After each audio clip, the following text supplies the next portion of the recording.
What is your darkest family secret that you could never tell anyone? 1. My grandfather murdered his older brother after he found out the brother had been molesting my mom. It was reported as a hunting accident. 2.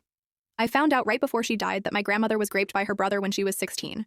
She was pregnant and my grandfather married her and raised the child as his own. 3. My mom gave birth on the floor of her apartment. I used to think it was because it happened so fast. That's what she always said. I recently learned it was because she was in denial she was pregnant and never got any prenatal care. Denied it up until the baby was literally coming out of her. 4. I have an uncle literally nobody talks about. I have no idea if he's even still alive. He had sex with a woman. She told him she had AIDS. He murdered her. Now, that's what he claims. The woman didn't have AIDS and he didn't contract it. I didn't even know about him until I was doing a family tree thing online. Asked my grandparents about it and they told me to never ever speak of him again. Brought it up with my dad a few years later. He said he's not your real uncle, don't ask about it again, in the most chilling way I've ever heard. 5. My grandparents were first cousins, born rural in the 20s.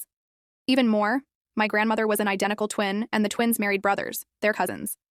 I often wonder if my mom and her cousins aren't genetically more like siblings. I tell lots of people this though. It's got nothing to do with me, so I don't have a sense of shame about it. It's an interesting shock of a conversation starter, LOL.